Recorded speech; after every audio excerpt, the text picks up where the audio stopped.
One of the truest things I know is that nature is our greatest teacher. So find a comfortable seat. Maybe throw a blanket over you. Or if it's hot, put on the ceiling fan. Just get comfy and easy. Pay attention to your breath. Let the air gently and easily enter your body and fully expand your abdomen. And then let it leave just as easily. Bring in more air this time as you fill your belly, also beginning to fill your chest. Imagine it swirling around like mist over the ocean. And then let it go, just as easily as it came in. Draw in more air this time as your belly gets full, moving it right up into your chest. And then maybe taking in another quick breath or two, almost as if you're sniffing it in. And then let it go, holding your lips as if you were using a straw. Bring it in the same way through pursed lips. This time imagining the air coming in and swirling all throughout your body. Let it go with even more force, this time through your lips. Imagining it taking out anything that you don't need, not in this next little bit of time. And then let your breath just settle. Make any adjustments you need to make. Make sure your spine's lined up and feels good, that nothing's cramped or feeling uncomfortable.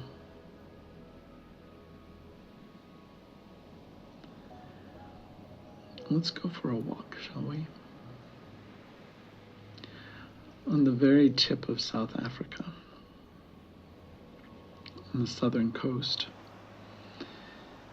even in the heat of summer here, when it can go well above 40 degrees centigrade, which is higher than you want to think about in Fahrenheit, there's a colony of penguins.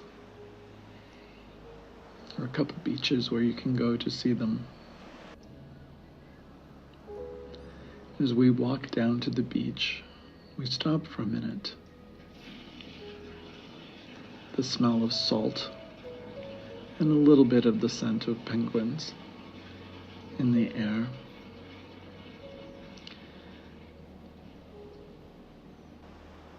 We watch the waves come and go, just like your breath, just like your heartbeat. We look at the clouds hanging in the sky, much like an oil painting, moving across in the breeze. We walk around to the right, to the boardwalk, our feet grinding against the sand that inevitably blows over those boards.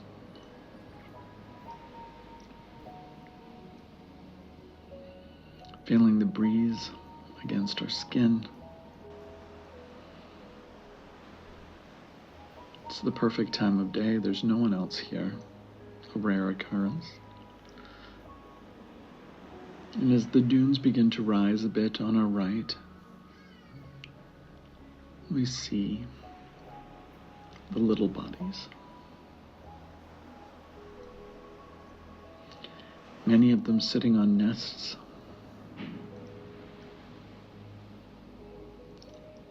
Others bringing food, perhaps, or pebbles to their mates or to their friends.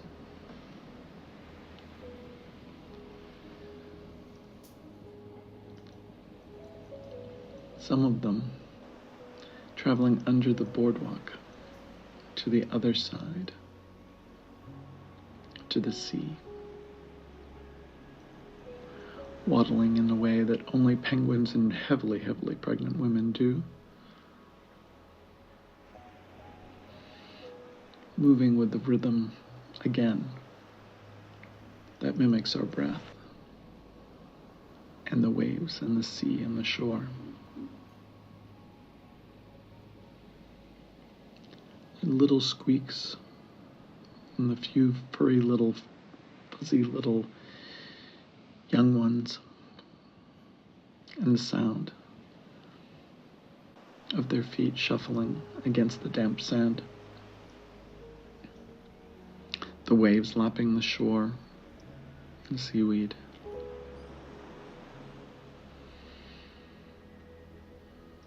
Close your eyes if you haven't already, and imagine for a minute what it would be like to live like this. To be a penguin.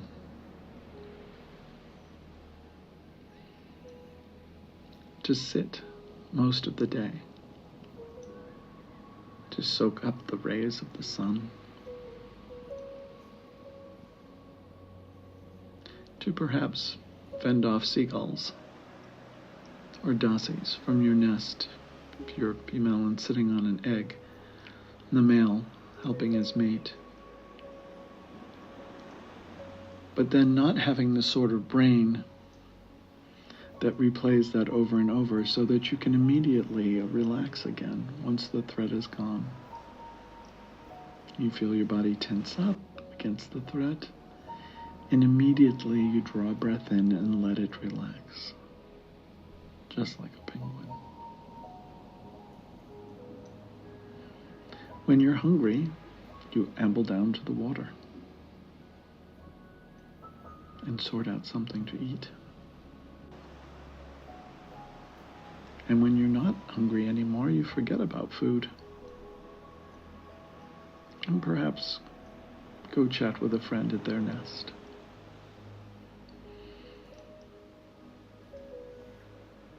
And the days go by like this. Eating, sleeping, pooping, I'm assuming, tending to young, or the potential young, making babies, sitting in the sun, sleeping, and doing it all over again.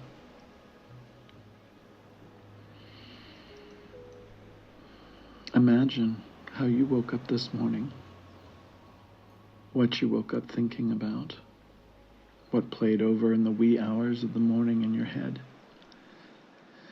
the to-do lists, the world events, the drama with your partner, with your children, with your friend, with the guy down the street. The list of things that you must do to maintain your life. The things you must do in order to have transportation. Setting up insurance, finding the best mileage, earning the money to pay for the automobile or the taxi or the metro.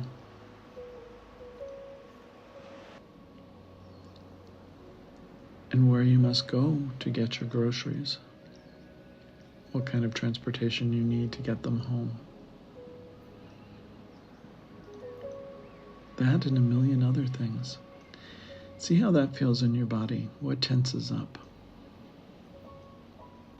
And then, with your eyes closed, because I'm sure they're open now, with your eyes closed, imagine being a penguin.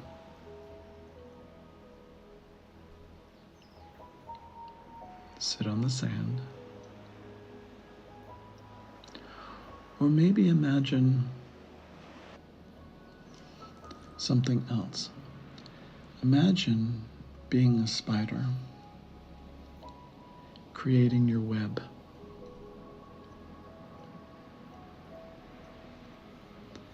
creating the material that makes one of the most intricate pieces of art we'll ever see, yet is incredibly temporary, and really designed as a beautiful way to catch your food.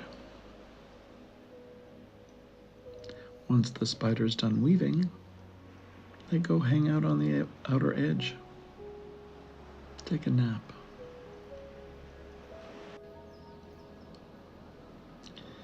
It's easy. And weren't we, as human beings, designed to be like this? Weren't we meant to relax in between? The question now is, how do we move from our brainy intellectual lives with our lists upon lists, and how do we go back to being the soft animal, as Mary Oliver would say, that needs only to tend to our needs in the immediate sense? The human being who can live in the now, who can stand on the shore of the sea and without any effort at all coordinate their breathing with that of the waves, that movement.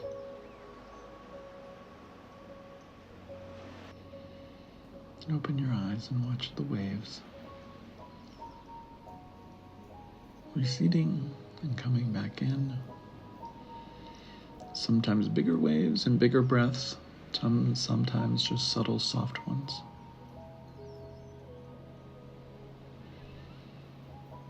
What if that's what life is really about? Breathing, tending to what our bodies need and to what we love.